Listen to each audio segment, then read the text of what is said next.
जय माता दी दोस्तों, आप सभी का स्वागत है हमारे YouTube चैनल अमृता एस्ट्रो में। देखिए, गुरु बृहस्पति अभी आने वाली इस 10 तारीख को उदय होने वाले हैं। गुरु बृहस्पति का उदय होना सिंह राशि के लोगों के जीवन पर किस तरह के प्रभाव देने वाला है, इस वीडियो में हम विस्तार से बात करेंगे। देखिए, गुरु को ज्ञान का कारक कहा गया है, धन का कारक कहा गया है, विस्तार का और वृद्धि देने का कारक माना गया है।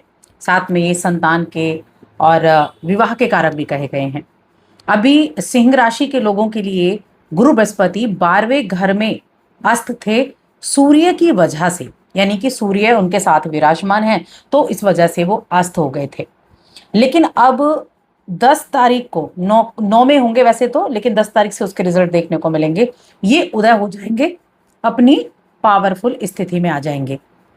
कर्क राशि गुरु की उच्च की राशि है, और कर्क राशि में जब ये उच्च के होते हैं यानी कि अपनी एक बड़ी पावरफुल स्थिति में होते हैं, तो यहाँ सूर्य का भी प्रभाव अब खत्म हो जाएगा। अभी तक तो राजा के साथ मिलकर काम कर रहे थे, राजा के अंडर काम कर रहे थे, लेकिन अब सूर्य भी राशि बदलकर अपनी राशि में आ जाएंगे, तो स्थितियां एकदम से परिवर्तित हो जाएंगी।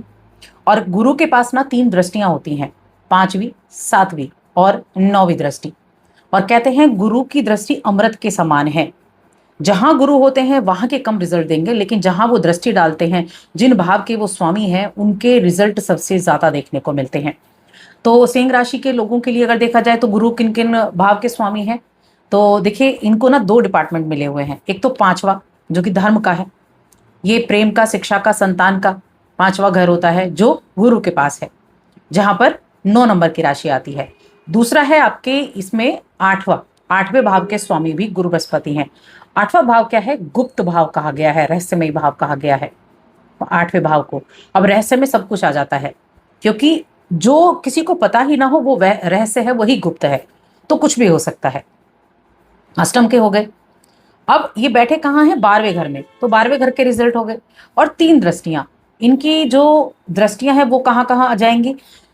5वीं दृष्टि तो जाएगी 4थे घर पर, 6ठे घर पर दृष्टि 7वीं जाएगी, 8वें घर पर यानी अपने ही घर को देखेंगे ये 9वीं दृष्टि से। तो अब रिजल्ट क्या मिलेंगे, कैसे रिजल्ट मिलेंगे, कब तक मिलेंगे? 31 अक्टूबर तक मिलेंगे, क्योंकि 31 अक्टूबर को तो ये राशि बदलकर आपकी राशि में आने वाले हैं।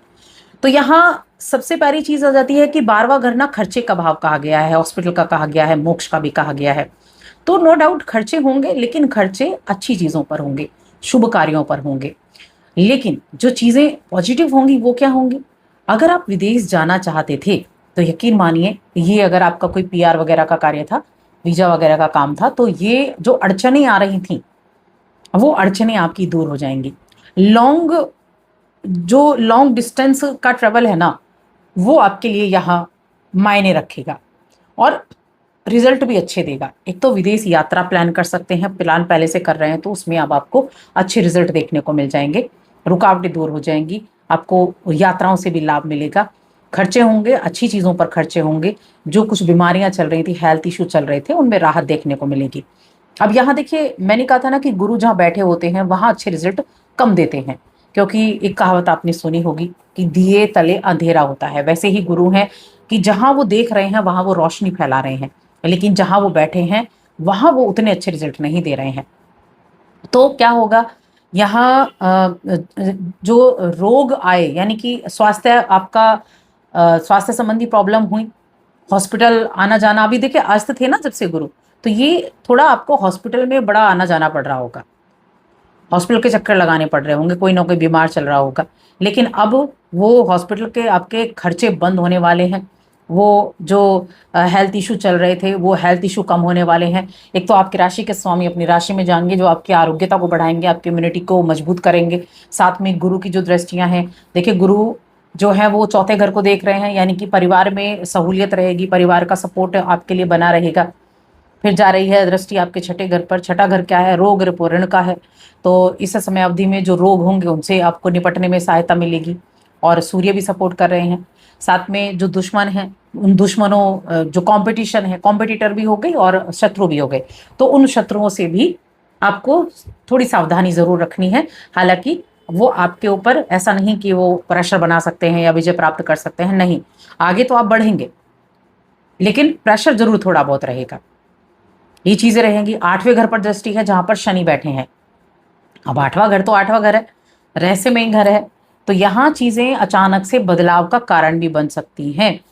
इस टाइम पीरियड में हो सकता है कि आप अपनी जॉब को बदलने का मन बना लें, जो काम आप कर रहे हैं उस काम को बदलने का मन आप बना लें, क्योंकि चीजें अचानक से बदलती हैं। लेकिन जो इस राशि के जातक किसी तरह के रिसर्च डिपार्टमेंट से जुड़े हैं, किसी तरह के आप रिलीजियस है, तो भी बहुत अच्छे रिजल्ट मिलेंगे। आप एस्ट्रोलॉजी से जुड़े हुए हैं, ज्योतिष में आपका इंटरेस्ट है, इन चीज़ों में, रहस्यमय किताबों में, हिस्ट्री में, इन चीज़ों में आपका इंटरेस्ट है, तो ये इंटरेस्ट आपका आपको खुशी देने वाला होगा।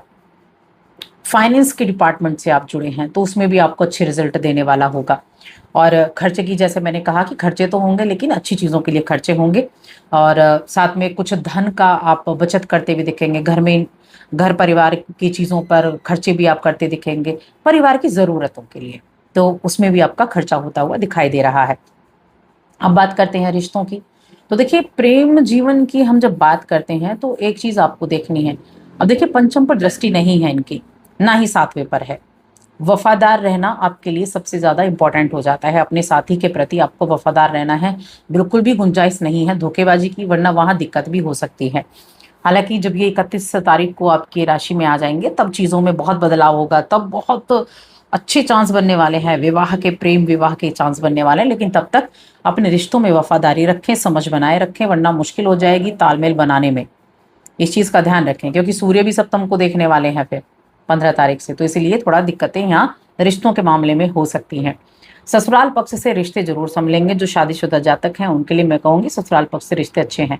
वैसे आपके अष्टम भाव में शनि है, वक्री हैं, शनि की ढैया चल रही है, लेकिन गुरु क्योंकि दृष्टि डाल रहे हैं तो थोड़ा सा उसको, जैसे रिश्तों में कुछ खटास आई लेकिन आप उनको सिक्योर कर पाएंगे। किसके साथ? ससुराल पक्ष की बात कर रही हूँ मैं, तो उसमें थोड़ा सा आप सपोर्ट कर पाएंगे। अब सूर्य का भी अपनी राशि में जाना, तो इंडिविजुअल हो गए दोनों। सूर्य भी अपने राशि के लिए अब खुद से काम करेंगे, कॉन्फिडेंट आप रहेंगे हर चीज में।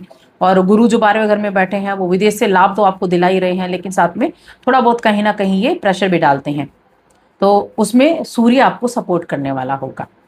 और इस दौरान अगर हम देखें शेयर मार्केट वगैरह की, तो वहां भी आपको थोड़ी सावधानी रखनी होगी, सावधानी पूर्वक काम करने होंगे। अब बात कर लेते हैं उपाय के बारे में, क्या उपाय करने हैं।